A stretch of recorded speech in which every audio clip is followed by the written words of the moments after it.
Namo Phat, good morning. Thank you for joining me for our daily practice check-in. Listen, listen, listen. This beautiful sound calls us back to our true home.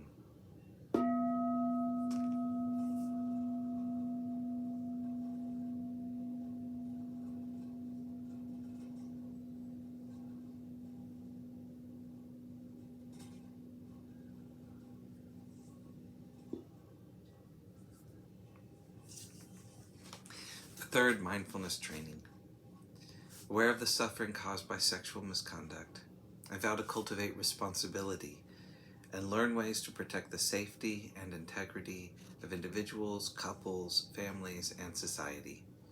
I'm determined not to engage in sexual relations without love and a long-term commitment. To preserve the happiness of myself and others, I'm determined to respect my commitments and the commitments of others. I will do everything in my power to protect children from sexual abuse and to prevent couples and families from being broken by sexual misconduct.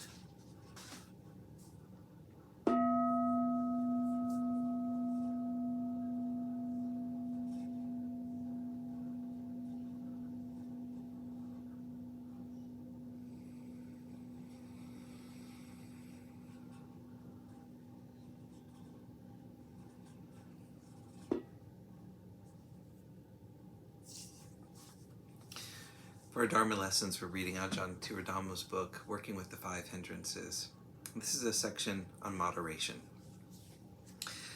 I've met some people who were very inspired and really serious about spiritual practice and put a lot of energy into it. But often there is an overemphasis on doing, on trying to get somewhere, attain something. Maybe this is helpful in the very beginning, like the enthusiasm of young people with lots of energy. But I would caution them, watch out, you might burn out. If you just keep emphasizing the energy part, you're going to burn out.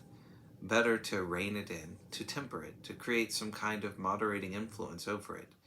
Sometimes this means that we may have to relinquish the driving energy and relax more, or even to experience how we get by when there isn't any energy.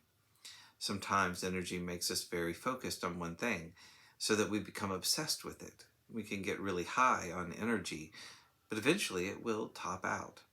We all know how it is when we're in really good health and everything is going well.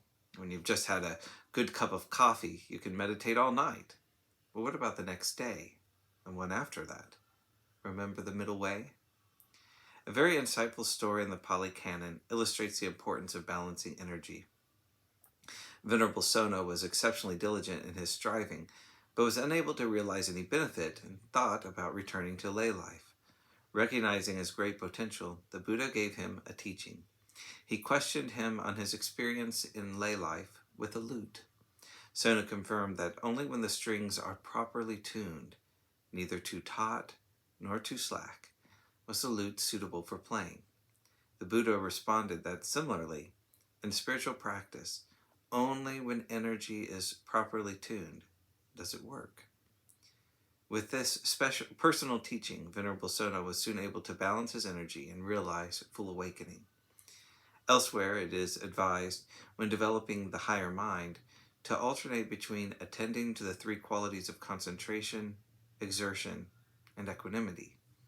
If applying only concentration, the mind tends to laziness. If applying only exertion, the mind tends to restlessness.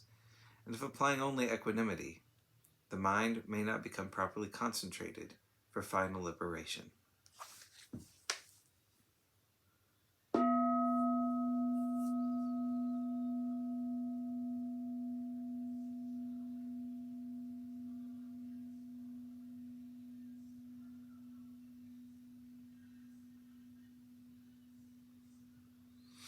May all beings be well. May all beings be happy.